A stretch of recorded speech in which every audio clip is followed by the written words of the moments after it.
Yaqında ijtimoiy taratqularda Uchturpan Ajtaq doktorxonasining boshlig'i 40 yoshlar chamisidagi Turdaxonning oldingi oyda vafot bo'lganligi haqida bir uchur tarqaldi. Erkin Asiya radiosining muxbirlarining bu yipuchiga asosan elib borgan aniqlashlari davomida Turdaxonning familiyasi Mahmud ekanligi, uning 2013-yili Aqsuda yuz bergan Oygul voqeasida yaralangan bir gumondorning putidagi o'qni elib o'tganligi uchun 8 yillik kesilganligi va kasal holatda jazo muddatini tugatib, oldingi oyda jon uzganligi dalillandi.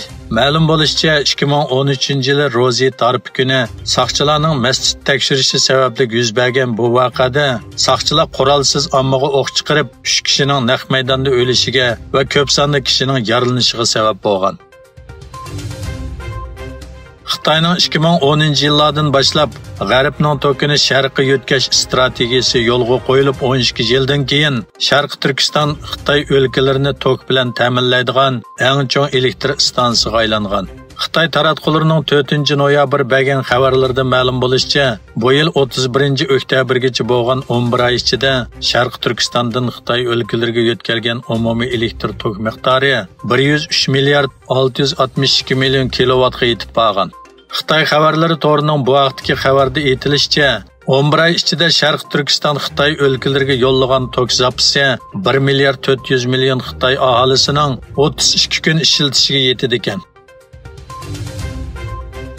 Xitoy Osiyo aslahalari ta'minlash shirkati e'lon qilgan bayonotda Xitoyning Yevropadagi Airbus shirkati bilan jami 140 yo'lovchilar aeroplanlarini sotib olish to'g'risida kelishim hosil qilganligi e'lon qilindi. Bayonotda Germaniya bosh ministri Olaf Scholzning juma kuni Beijingga qilgan ziyorati jarayonida imzolangan kelishimining umumiy qimmatining 17 milliard dollar bo'lganligi o'tirg'i qo'yildi. Yevropa va Amerika mutaxassislari Washington Post gazetining ziyoratini qabul qilganda Yevropada Xitoy bilan bo'lgan munosabatni qaytadan o'ylanish kerakligi to'g'risida eng o'rtaq tonishning borligini ta'kidlab, Scholzning ziyoratining qizil siziqdan olqaganligini ta'kidladi. Amerika Davlat Mudofaa Ministerligining maslahatchisi Colin Cahill Xitoyning kelgusi bir qancha yilda Tayvanga tajovuz qilish yoshirin kuchi yo'qligini aytdi. Cahill Xitoyning Tayvanga bo'lgan besimini kuchaytirib, orol atrofida yangi tartib barpo qilishni planlaganligini o'tirg'i qo'ydi.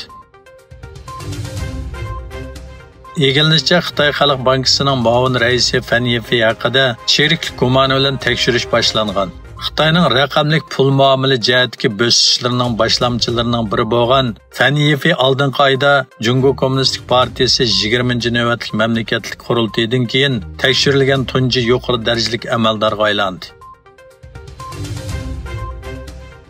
Pakistan bosh ministri Shahbaz Sharif o'zining sobiq bosh ministri Imron Xonga qartilgan qurolliq hujumga qatnashganligini rad qildi.